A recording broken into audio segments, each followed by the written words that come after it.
halkani waa golaha amniga ee qaramada midoobay.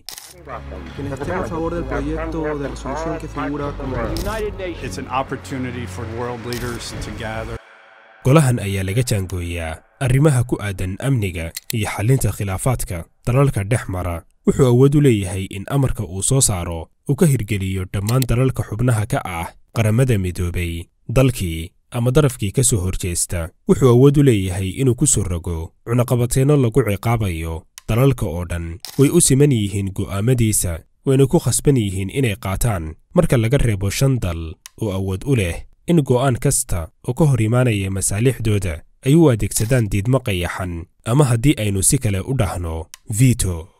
Dhammaan dalalka halkan fadhiya go'aan kasta oo ay isla gaaraan hal diidmo oo ka timaada mid ka mid ah 5 dal ayaa awood u leh inay ka dhigto go'aankaasi mid dhicisooba. Waana mid ka mid ah sababaha marinka Gaza ilaa hadda loogu dhiiran la'yahay in xabad joojin laga hirgeliyo, oo dhowr jeer oo la isku dayay in golaha la marsiiyo sharci dhigaya in darafyada dagaalamaya ay xabad joojin ku dhawaaqaan. Maraykanka ayaa adeegsaday diidmadiisa qayaxan. Haddaba yaa xaq u siiyey dalalkan 5 ah in diidmadooda iyo ogolaanshiyahooda uu adduunka oo dhan u afduubnaado? Muxuuse yahay veto? Dhammaan su'aalahan ayaynu ku lafaguri doonnaa muuqaalkeenna maanta. Magacaygu waa Cabdiraxmaan Cumar, halkanina waa Wabari Media. Ku soo dhowaada daawadayaal muuqaalkeenna maanta. Intaynanu gelin muuqaalkeenna, ha ilaawin inaad like inoo saartid lana wadaagtid asxaabtaada. Haddii aad nagu cusub tahayna nagu soo biir oo ka mid noqo bahweynta nagu xiran. Madrasatu Al-Naafic Online waxay bulshadeynta Soomaaliyeed ogeysiinaysaa inay u keentay barashada xifdinta Quraanka Kariimka, Hingaada Carabiga, barashada siirada, iyo sidoo kale barashada caqiidada. Waxaad qaab online ah uga heli doontaa Madrasatu Al-Naafic. Wixii intaas faahfaahin dheeraad ahna waxaad kala xiriiri kartaa nambarada iyo ciwaanada shaashada kaaga muuqda. Oraahda veto ayaa loola jeedaa diidmo qayaxan ama waan diiday, waxaana loo adeegsadaa waxyaabo badan. Laakiin maanta markaynu maqalno waxa ugu horeeya ee ku soo dhaca maskaxdeenna waa 5 dal ee awoodda u leh adeegsigeeda marka la joogo golaha amniga ee qaramada midoobay. 5 dal ayaa kala ah dalka Maraykanka, Shiinaha, Ruushka, Faransiiska iyo Ingiriiska. Haddaba si aynu u fahanno meesha ay ka timid awooddan dheeriga ah ee ay 5 dal ku dhex leeyihiin qaramada midoobay, aynu dib ugu noqonno safxadaha taariikhda, gaar ahaanna sanadkii 1919.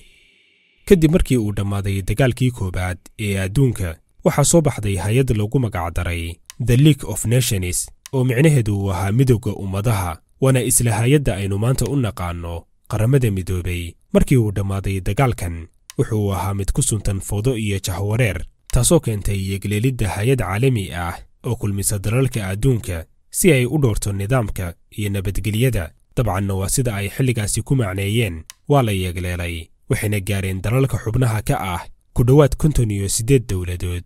Yoolka kulmiyeyna sidaynu soo sheegnay wuxuu ahaa ka hortegidda wax walba oo sababi kara dagaal labaad oo adduunka ka dilaaca. Sidoo kale waxa uu heliyey kantaroolidda iyo xadaynta hubka noocyadiisa kala duwan, heshiisiinta dalalka ishaya, iyo soo afjaridda isqabqabsiyada nooc kasta oo ay noqdaan. Ma sii raagin hay'addan oo iska daa inay cid kale u kala garnaqdee. Isla dalalkii ku wada jiray hay'addan ayaa noqday kuwo iyagu isqabqabsada. Haddii aynu si kale u dhahno daawade, wuxuu ahaa golahani mid soo saara go'aan. Marka go'aankaasi soo baxo, waxay dalal badan dhabarka u jeedin jireen fulintiisa, wuxuuna dal walba fulin jiray keliya waxyaabaha dantiisu ku jirto. Waxayna isku beddeshay hay'addan loo yeegleelay inay dagaalada soo afjarto, hay'ad aan xakamayn karin xitaa dalalkii xubnaha ka ahaa. Waxay sidan ku jirtaba waxaa hal mar si kadis ah u curtay dagaalkii labaad ee adduunka oo ka arxan darnaa dagaalkii ka horeeyey.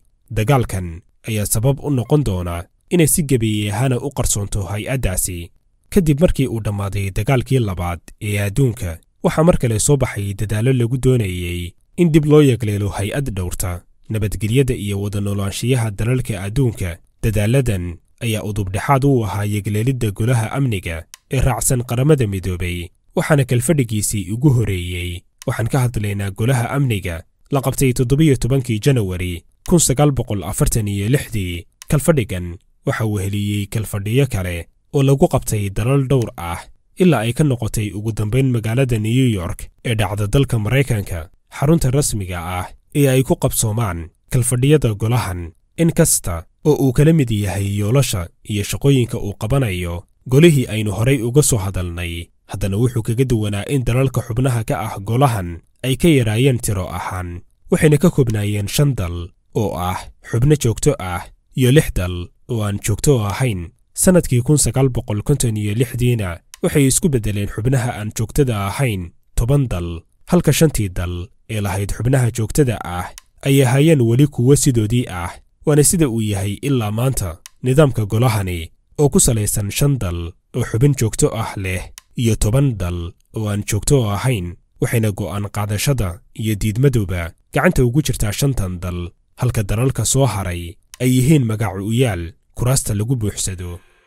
dalalka 5 ah ayaa kala ah Faransiiska, Shiinaha, Ingiriiska, Ruushka iyo Maraykanka. arrinta la yaabka leh ayaa ah in golahani uu weli yahay mid sii nagaaday si ka duwan hay-addii midowga ummadaha ee ka horeysay. haddaba su'aasha isweydiinta mudan ayaa ah, maxay 5 dal u yihiin dalal joogto ah, se maxay iyaga oo keliya go'aan qaadashada xaq ugu leeyihiin?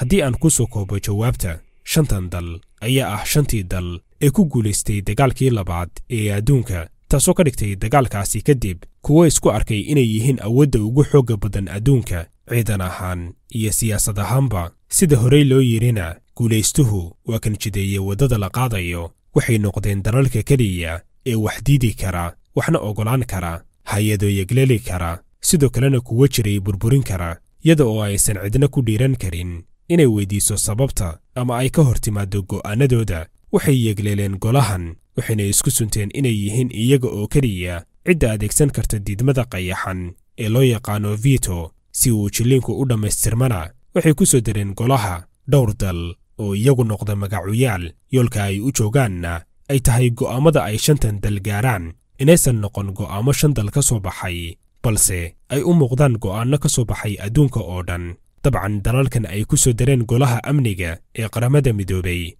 ma yeelan awoodda iyo xasaanadda ay leeyihiin 5 dal. sumadda ugu xun ee uu ku suntan yahay nidaamka veto ayaa ah in dalka adeegsanaya uu adeegsan karo isaga oo aan sheegin sabab noocay rabto ha noqotee, waxaana ku filan hal mar oo uu mid ka mid a 5 dal gacantiisa kor u qaado dhahana veto, taasoo micnaheedu yahay in go'aankaasi uu sidaa ku soo afjarmay, dibna aan looga hadli karin, xitaa haddii uu saameynayo nolosha malaayiin dadyow ah sida haddeerba ka taagan marinka Gaza. arrintan oo ka dhigaysa golahaasi mid saameyn aan subanayn ku yeesha nolosha iyo jiritaanka ummado dhan, maxaa yeelay ma jirto cid dabagal ku samayn karta 5 dal, sidoo kale wax ka weydiin karta ama kula doodi karta go'aankooda. mar haddii dal ka mid ah uu yidhi waan diiday, macnaheedu waa inuu diiday, adduunka oo dhanna ay khasab ku tahay inuu u hoggaansamo rabitaanka dalkaasi. diidmadan ayaa sabab u ahayd in golahan uu afka ka xirto dagaallo iyo colaadyo galaaftay nolosha malaayiin qof, sida dagaalkii Ciraaq ee uu hoggaaminayay Maraykanku, dagaalkii Georgia ee dhacay 2008, dagaalkii Lubnaan ee isaguna dhacay 2006, xasuuqii Sri Lanka ee dhacay 2009, iyo sidoo kale dagaalka Syria oo dhowr iyo 10 sano uu golahani awood u yeelan waayey inuu go'aan ka soo saaro, maadaama dal ka mid a dalalka haysta diidmada qayaxan ee veto uu dagaalkan ku jiro. waxaynu u jeednaa Ruushka. ruushku wuxuu adeegsaday diidmada qayaxan ee veto 120 jeer, dhammaantoodna waxay ahaayeen kuwo si toos ah u taabanayay masaalixdiisa gaarka ah, halka Maraykankuna adeegsaday 77 jeer oo 36 ka mid ah uu adeegsaday si uu uga hortago go'aamo laga gaari lahaa gumaystaha Yahuudda.